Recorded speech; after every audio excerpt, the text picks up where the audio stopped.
Querido Dios, acudimos de nuevo a ti, Señor, porque sabemos de que dependemos cada segundo, cada momento. Somos propensos a olvidar de quién estamos hablando, a quién estamos cantando. Poder dejarnos absorber de tantos pecados nuestros, incertidumbres, ansiedades, finalmente no confiar en ti. Ayúdanos, Señor, a que tu palabra sea lo que prime en nuestros corazones. Ayúdanos, Señor, por favor, a que seas tú obrando en medio de nosotros, Señor. Ayúdanos a que tu palabra cambie nuestros afectos solamente para ti y que ahora realmente podamos pensar en ti y obrar para ti, Señor. Buscamos que esto sea para tu gloria, Dios. En el nombre de Jesús oramos. Amén. Amén. ¿Se han puesto a pensar por qué nos gusta tanto las historias a nosotros? No solamente a los grandes, sino también a los chicos. Apenas escuchamos la palabra había una vez, ya como que nos preparamos, nos relajamos a poder escuchar a ver qué va a pasar. Queremos saber en qué concluye. Y por eso las plataformas a veces usan ese gancho porque saben que te van a tener sentado, entretenido. Y a nosotros nos gusta, y a los niños también. Apenas se sienta alrededor y ya los niños se sientan. Nos gustan porque nos permiten sentir, vivir, experimentar sin mover ni siquiera un solo pie. Estamos imaginando y Dios ha desarrollado esto también en nosotros. A veces traen tristeza, traen alegrías, lloramos, soñamos, a veces hasta nos asustamos por medio de estas historias.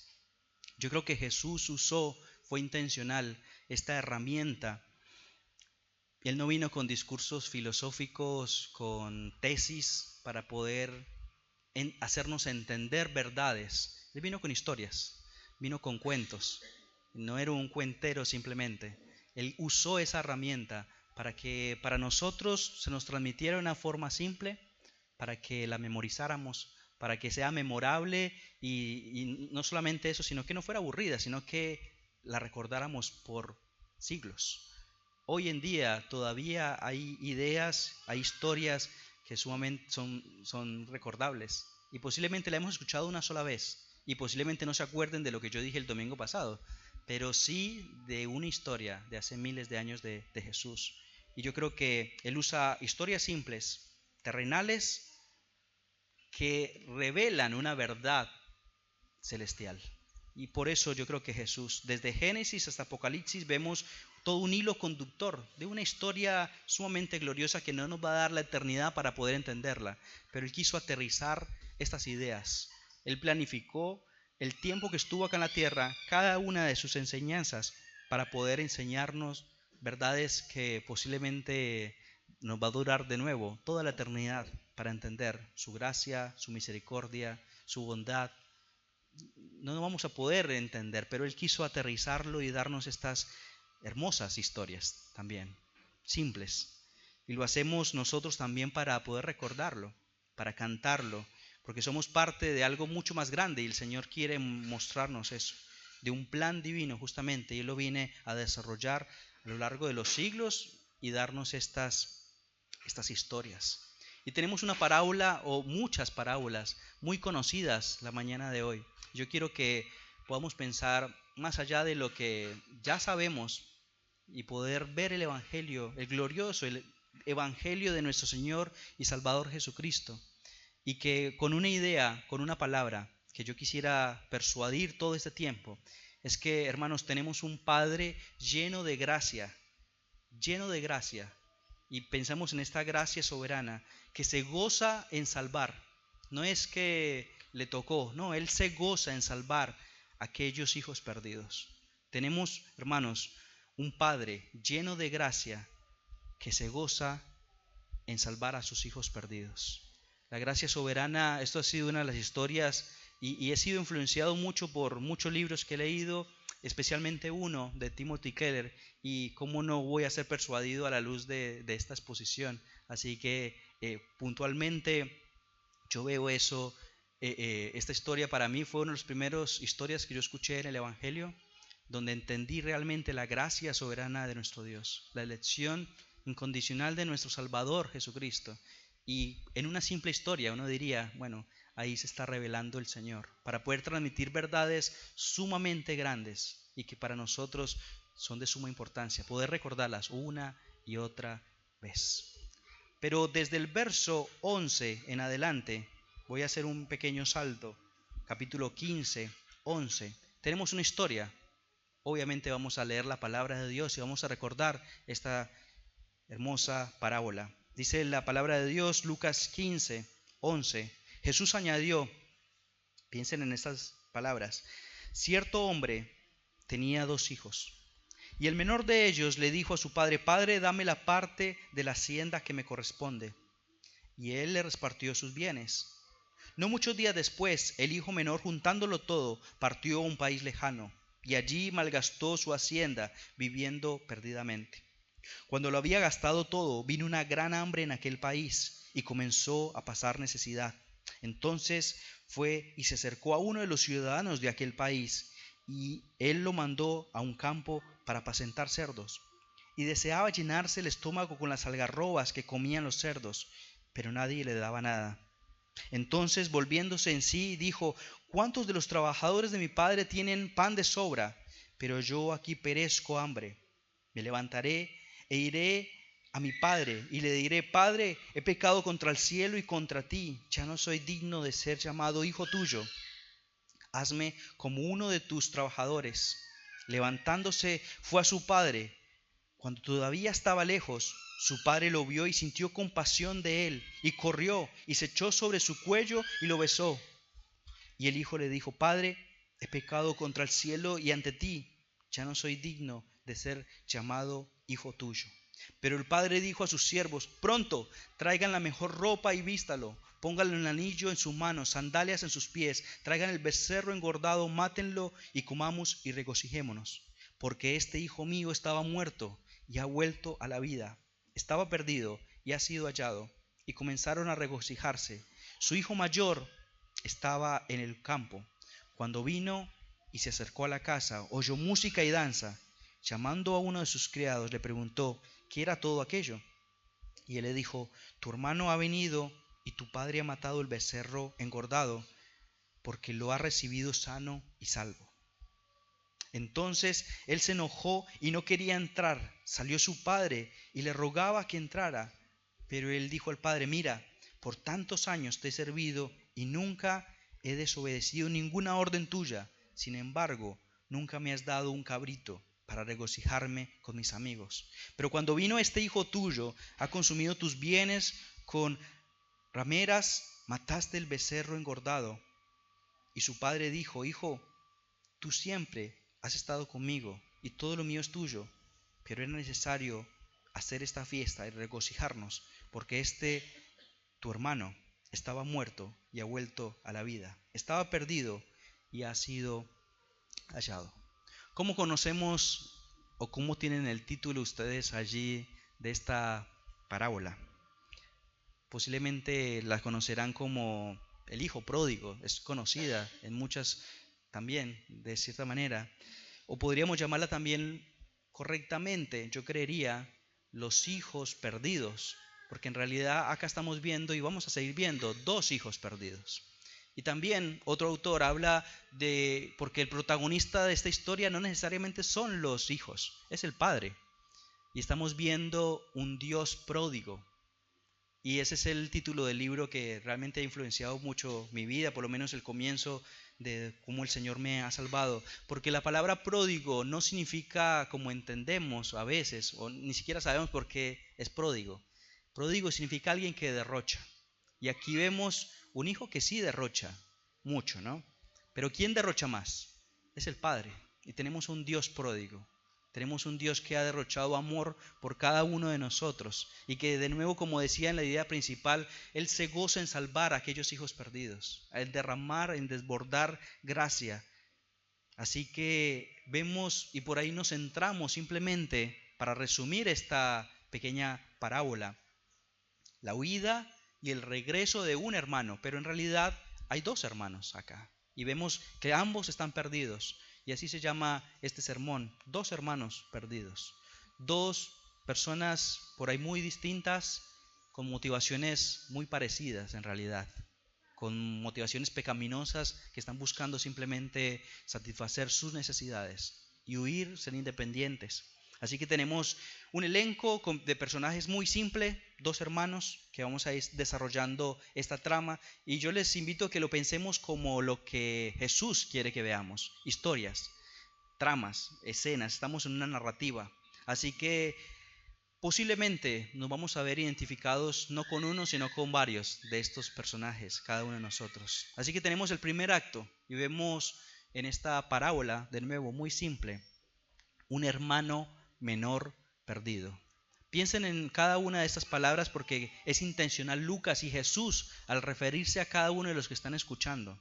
Y el hermano menor perdido, podríamos pensar inmaduro, y él lo que dice es: dame la parte de la herencia. Esto para nosotros ya lo hemos escuchado mucho y parecería simple, que no tiene ninguna relevancia, pero un padre tradicional, lo que pasa en estos momentos es que primero tiene que morirse para que le dé la herencia, ¿no? Alguien. No la puedo repartir, y más en ese tiempo porque los bienes no estaban en el banco, era lo que yo tengo. Entonces lo que tenía que hacer era vender eso para poder ahora repartirlo. Y él está diciendo prácticamente de una manera irrespetuosa, casi le está diciendo, lo está matando. Está diciendo: bueno, no me importa, no quiero seguir más con vos. Quiero que no solamente vos desaparezcas, sino el terreno, vendelo, las posesiones. Y lo normal era que en estos 2 hermanos, el hermano mayor se llevara, la herencia se repartía en 3 partes. 2 partes se la quedaba el hermano mayor y una parte se la quedaba el hermano mayor. Así que si por ejemplo pensamos que eran 1500, por poner un número, el hermano mayor se quedaba con 1000 y le daba 500 porque el padre ya había muerto, no se quedaba con nada. Pero lo que hace el padre de una manera amorosa y nos sorprende es que lo que sigue adelante y dice: y él le repartió sus bienes. A cada uno les dio aquello. Era una manera de decir: dame lo que es mío, justamente el hermano menor. Un padre tradicional no solamente lo echa, casi que lo abofetea, lo golpea y lo echa y le dice: no te voy a dar nada. O sea, no es una obligación en realidad. Pero lo que está haciendo el padre de una manera asombrosa es que lo reparte. Su respuesta es que, de nuevo, vende el cultivo, lo vende, lo divide, y eso lo deja a él con menos prestigio. Es una cultura de honor, donde el hijo, si le habla mal al padre, es una vergüenza para la gente, es una vergüenza para su cultura, pero no le importa. El padre no le importa esto, lo rechaza. Y dice que se va a un país lejano, y hemos escuchado la historia, despilfarra todo lo que el padre logró, porque no es nada de él. Él simplemente le está pidiendo algo y él lo despilfarra. Una vida sin control. Pensemos en este personaje, este hermano menor, sin límites, sin ningún límite, derrocha todo, al punto de que le toca trabajar en un lugar totalmente inmundo para él como judío, que era cuidar cerdos, y deseaba incluso la comida del cerdo, así de bajo él cayó. Pero sucede algo, es que él recapacita, y la palabra acá llama mucho la atención, porque tiene que ver con una vuelta, un arrepentimiento. Y se dice a sí mismo, él está pensando allí en su miseria, y él dice, admite que él había actuado mal. Eso es parte del arrepentimiento, lo hemos escuchado todo este tiempo en las parábolas. Él admite, él reconoce que hizo mal, y él prepara un discurso para decirle a su padre. Y él dice, yo estoy acá, voy a decirle a mi padre no que me vuelva a ser un hijo, porque él reconoce que ya no merece ser un hijo más, porque le ha faltado el respeto, pero que así sea, me trabaje como un jornalero más, como uno de sus trabajadores. Trátame, él prepara su discurso y dice, como uno de sus empleados. Para vivir el día a día no importaba, pero era mejor que estar en donde estaba. Así que ensaya el discurso y empieza el camino de regreso. Empieza el arrepentimiento. Empezó en un momento y miró y dio una vuelta de 360 grados para volver otra vez. Y cuando estaba lejos, dice la palabra de Dios, su padre lo vio y sintió compasión de él y corrió. Ahora, nos quedamos con esta idea y no, como que no es tan chocante para nosotros. Cualquiera padre haría eso de correr, pero pensemos que estamos en una cultura hebrea donde el honor de nuevo, esta persona, esta referencia del padre es el pilar más distinguido de la familia, no puede correr, no puede humillarse de esa manera y aparte otra vez a aquella persona que le quitó todo prácticamente. Eso conllevaba que se levantara el vestido, podríamos pensar, el traje, no sé si se dirá vestido, pero y correr, eso llevaba deshonra también para él. Y para nosotros pasamos rápido y corrió hacia él, pero no solamente quedó ahí, sino que se lanza encima de él. No termina ni siquiera que él repita el discurso que había preparado, sino que no le importa. Él corre mostrando la emoción, lo besa, quién sabe cómo estaba esta persona, ignora el discurso ensayado y le dice rápido, tráigame la mejor ropa, mi ropa. Él dice, póngale en lo mío. A mí. Él entiende y él ama a su hijo, la mejor túnica de él. Y podríamos pensar en cada una de estas cosas que le entrega a él. No vamos a hacer una alegoría de esto, pero pensemos que le está retribuyendo de cierta manera otra vez que él sea el hijo.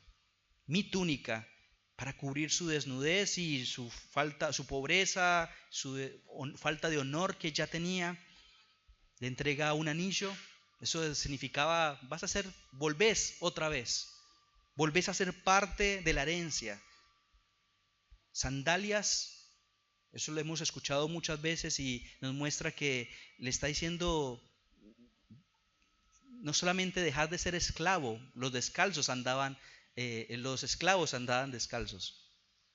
Y él dice no solamente eso, sino que maten el ternero más gordo, mátenlo. Esto es una fiesta, una carne reservada por una ocasión muy, muy especial, era esta. Así que tenemos este hijo menor, es simple la imagen, vemos lo que hizo, pero también el protagonista para mí de esta historia es el Padre. Tenemos una segunda escena donde Jesús quiere que centremos nuestros ojos en el Padre pródigo, un Dios pródigo, un Dios que derramó de su gracia, de su perdón para restaurar cualquier pecado. Y eso podríamos hacer una aplicación para cada uno de nosotros también. No importa, y eso para mí ha sido de suma importancia pensando en mi maldad, en mi pecado y cada uno de nosotros. No importa si has sido asesino. Pablo participó de las ropas, David, y podríamos pensar en cualquiera de estas personas. Si volvemos al arrepentimiento, no importa si sos un mentiroso, si sos un idólatra, si seguís siéndolo, lastimosamente, si somos unos adúlteros, ladrones. Y quiero usar esta lista que justamente Pablo habla: adúlteros, ladrones, ávaros, borrachos, maldicientes, estafadores, cobardes, y podríamos seguir la lista. No hay lugar, hermano, donde la gracia del Señor no haya llegado en nuestros corazones, o no vaya a llegar a aquellos que todavía no han descansado. Esta gracia desbordante de nuestro Señor. El hermano menor sabía que en la casa del Padre había comida de sobra, pero ¿sabes qué encontró? No solamente comida, encontró gracia de sobra. Y eso lo hemos escuchado y lo hemos pensado y lo hemos experimentado cada uno de nosotros. El Señor ha sido bueno con nosotros, ha tenido gracia para cada uno de nosotros. Él encontró gracia, nosotros hemos encontrado misericordia, gracia de parte del Señor. Y es soberano, porque nosotros no le buscábamos, lo odiábamos, lo tratábamos igual, peor de cómo tratamos a nuestro Padre Celestial. No nos importaba a Él y queríamos cosas de Él, beneficios de Él. Pero el Señor, de nuevo, ha derramado abundantemente porque Él quiere perdonar. Él quiere cubrir los pecados y desafiar justamente esta misericordia para cada uno de nosotros. Pero solamente hay una cosa que hizo el hijo menor. ¿Qué fue? recapacitó. ¿Se acuerdan esa palabra de arrepentimiento? Él reconoció, yo fallé, yo no merezco esto, pero voy a pedirle que tenga misericordia. Él reconocía su lugar, pero reconocía el lugar de su padre también. Él dice, no es que voy a exigirle ahora, él ya va con una actitud totalmente distinta, y eso es un arrepentimiento. Segunda de Corintios 5:19 dice la palabra de Dios, a saber que Dios estaba en Cristo, reconciliando al mundo consigo mismo, no tomando en cuenta a los hombres sus transgresiones, y nos ha encomendado a nosotros la palabra de reconciliación. Lo que el Señor, por medio de Jesucristo, en la obra redentora, lo que está haciendo es reconciliarse. ¿Por qué? Porque estábamos enemistados, porque merecíamos la ira, porque estábamos peleados. Ni enterado está el mundo a veces de esa realidad. Nosotros tampoco, sino ha sido por la gracia de Dios que nos mostró de que le estábamos debiendo al Creador del mundo. Nosotros simplemente pensando en que estábamos gozando y divirtiéndonos en nuestros placeres, estábamos embelesados, metidos en los disfrutes de la carne. Así que esta historia claramente nos debe representar a cada uno de nosotros. Pero principalmente nos muestra la gracia desbordante, abundante de nuestro Padre Celestial.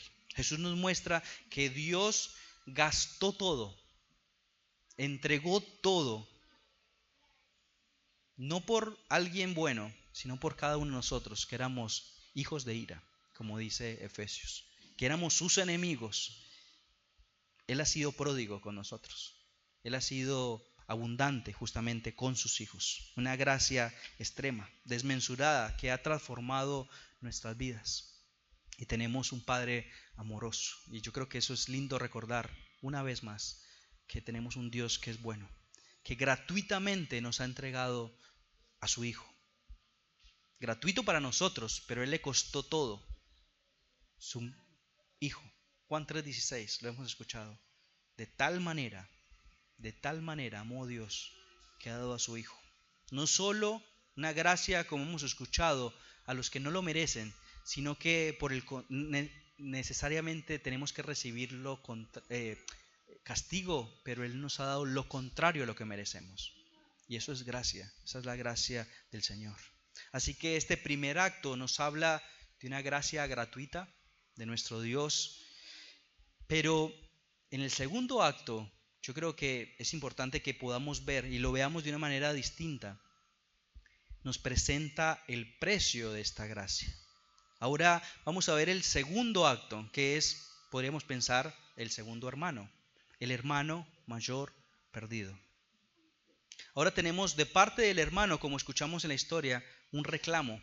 Él está indignado, él está reclamando y se niega a entrar a la fiesta. Él dice, yo no voy a entrar.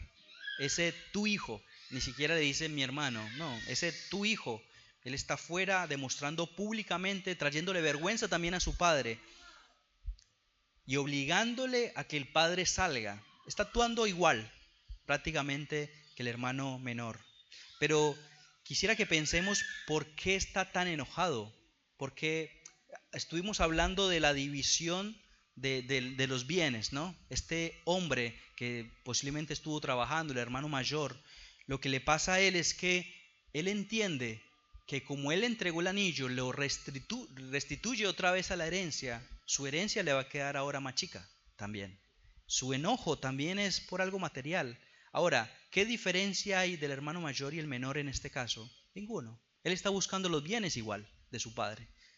Si tenía 1.500, el hermano se fue y se llevó un tercio. Ahora quedaron 1.000. Ahora ese 1.000 otra vez tienen que dividirlo.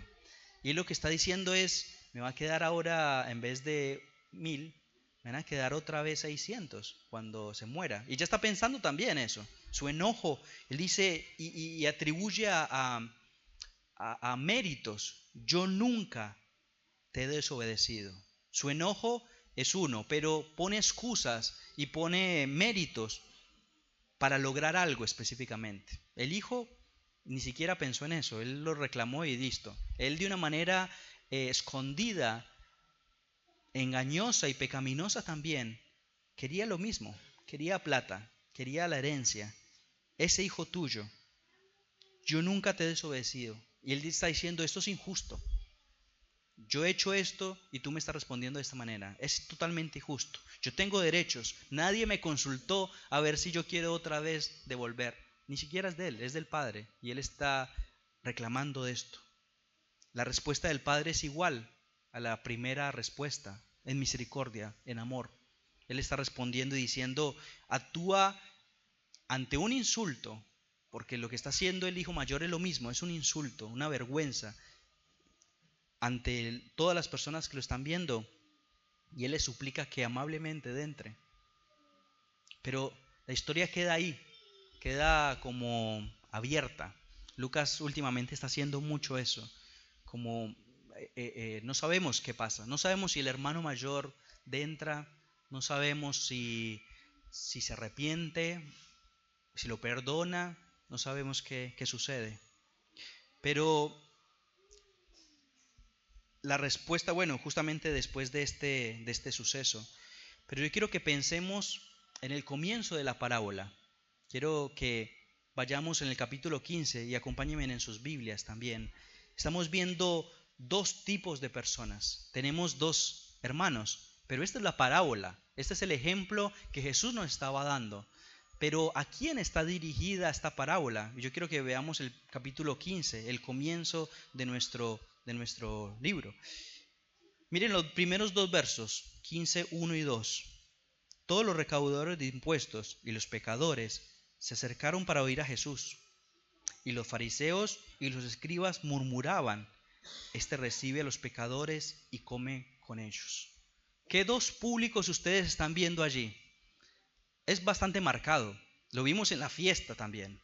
Hay unos pecadores, recaudadores, y hay unos fariseos, personas que dicen, vos te atreves a comer con ellos. Así que yo creo que Jesús está dirigiéndole esta parábola, porque en el 3, lean por favor conmigo, entonces Jesús les dijo esta parábola. ¿A quiénes? A los que están escuchando, a estos dos públicos. Tenemos por un lado entonces a estos dos públicos perdidos, pero yo creo que lo que está mostrándonos Lucas es que ellos son los hermanos perdidos, los dos.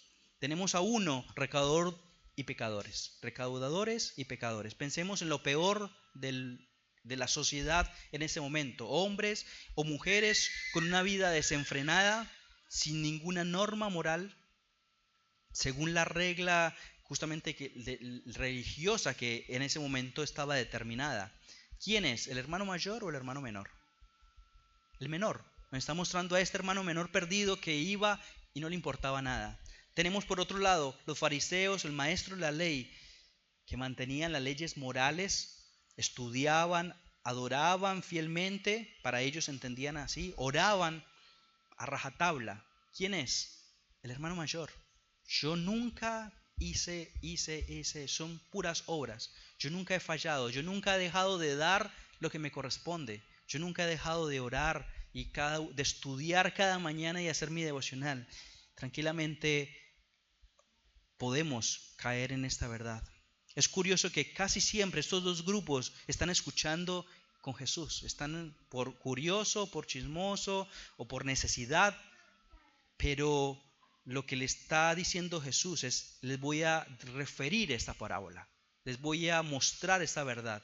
Ustedes están diciéndome cómo me atrevo a comer con pecadores y recaudadores de impuestos. Y justamente Jesús le está diciendo, está bien, hay un hermano perdido, menor, pero también hay un hermano mayor perdido.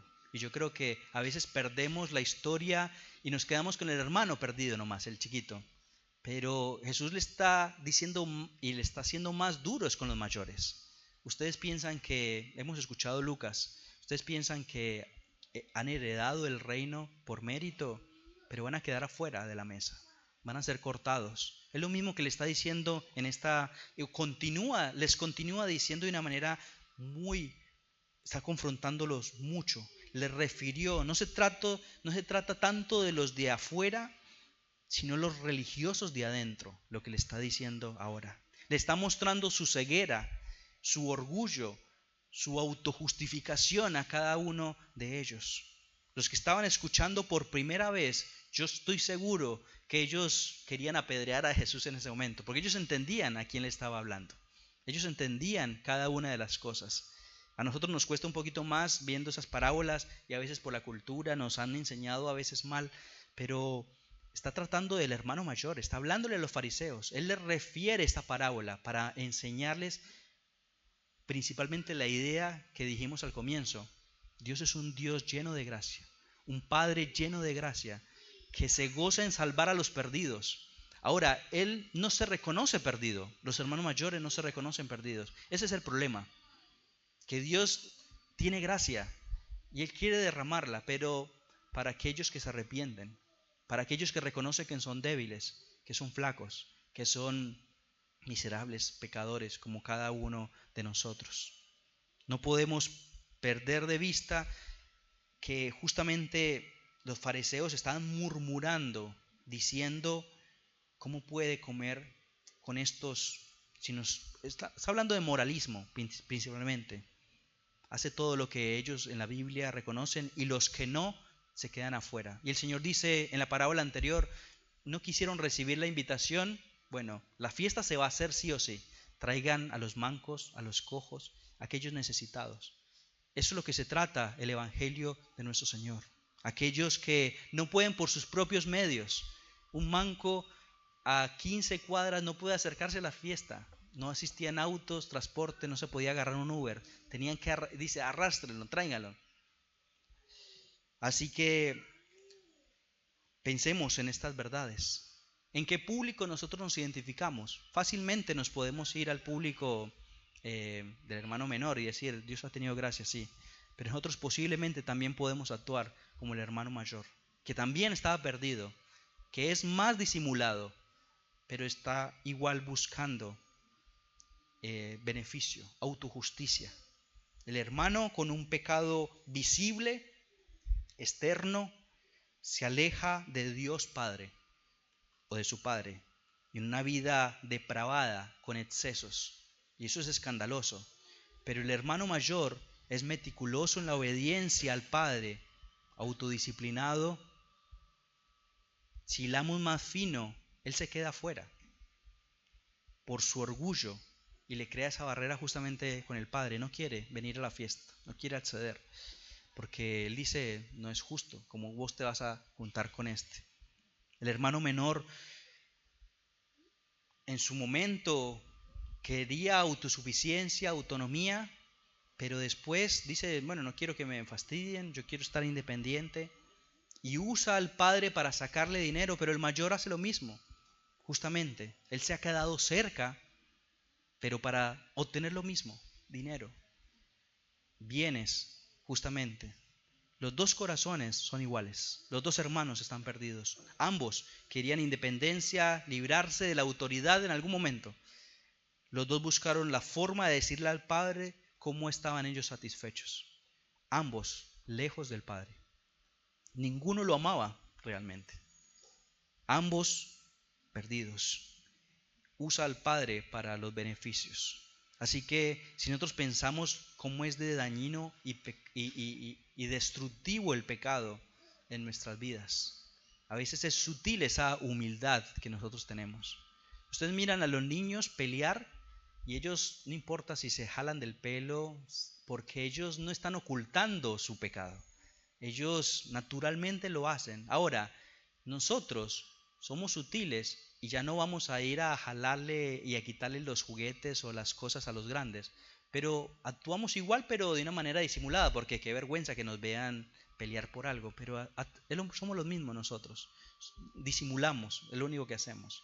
Nos volvemos profesionales en poder perfeccionar este orgullo en cada uno de nosotros. Así que Jesús usa varias parábolas, y otra cosa que ha estado para mí mal enseñada, o yo por lo menos la aprendí mal, posiblemente ustedes lo hayan visto mejor.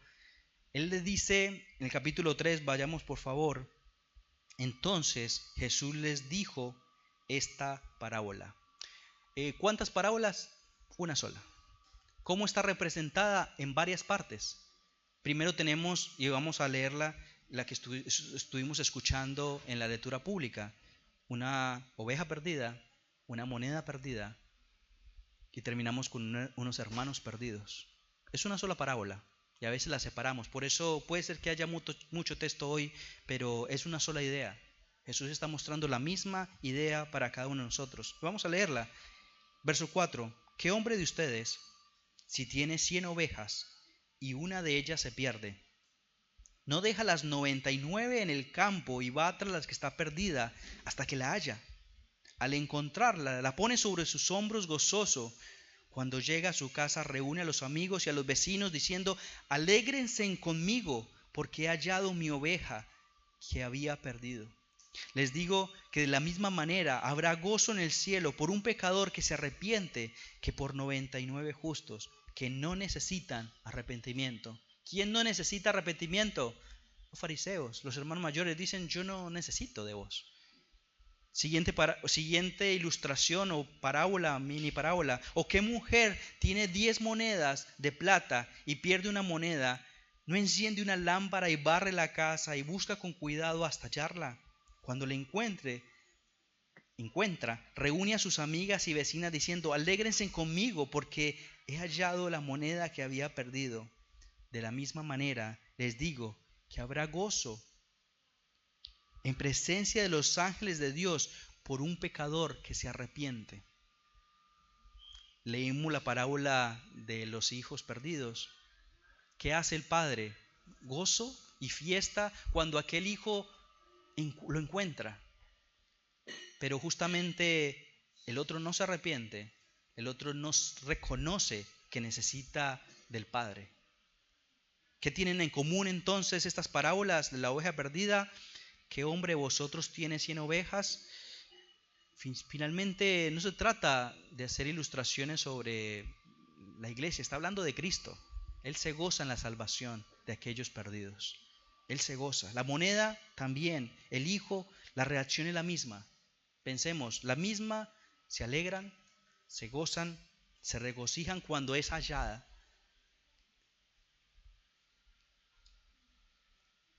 La parábola que estamos viendo muestra cómo Dios no solo tolera a los pecadores, no estoy hablando de que esto va a ser para siempre, es misericordia del Señor. El sol ahora sale para justos, para injustos, y Él está esperando nosotros estamos esperando el juicio, pero Él es en gracia un día y otro día su misericordia renovada. Pero Él se deleita en salvarlos. Tenemos un Dios que tiene, no lo quiero decir pecaminosamente, pero tiene una inclinación para salvar a los perdidos. Toda la historia ha mostrado eso. Él quiere humillar a los que se suben al caballo, como vimos el domingo pasado, y quiere darle a aquellos necesitados, aquellos que se consideran necesitados.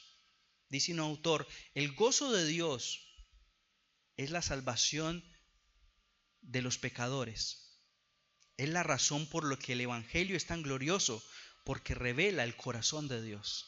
Dios quiere salvar. El deseo de Dios es que todos sean salvos por medio de Cristo Jesús. Pero la verdad y la realidad es que los terrenos siempre van a ser parejos, distintos, y siempre van a haber necesidades por encima de cualquier otra cosa que no sea Dios. Esta ilustración, toda esa parábola nos muestra la ilustración de una gracia irresistible de parte de nuestro Dios. El pastor no solamente busca la oveja, sino que la rescata. El buen pastor, Jesús, rescata a cada uno de nosotros que estuvo perdidos, la monta en sus hombros a pesar de la resistencia, porque se quería ir, es rebelde, tenía todo la oveja, tenía la comida y se pierde. Y el pastor sabe que está pensando en sus propios deseos, egoísta, ciego.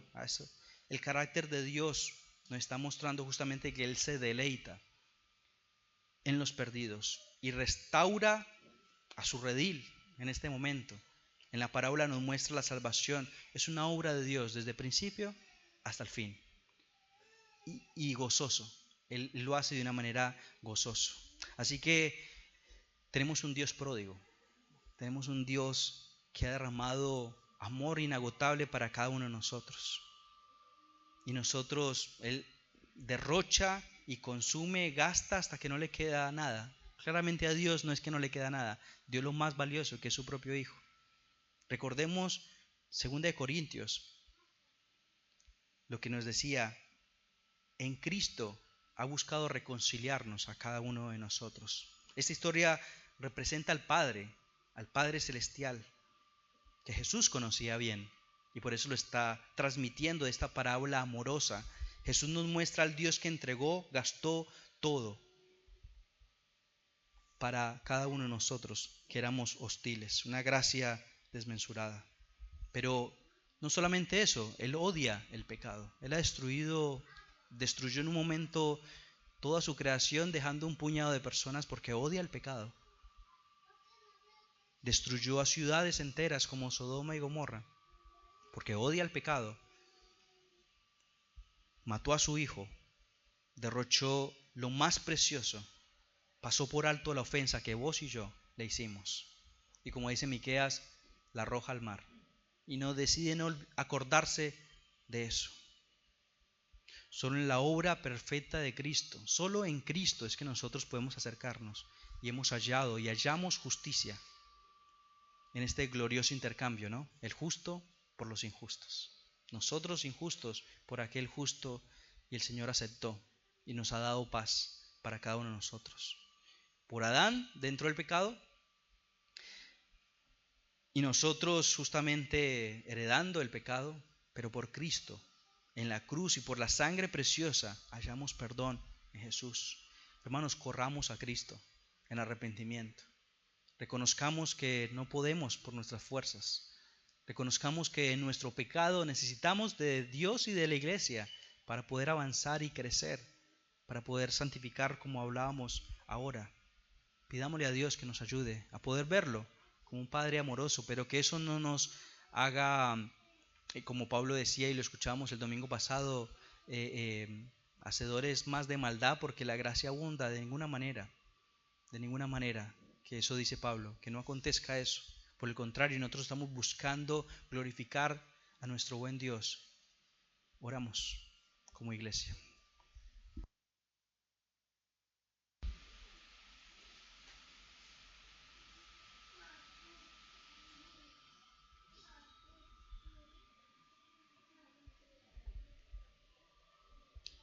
Te damos gracias, Señor, porque has mirado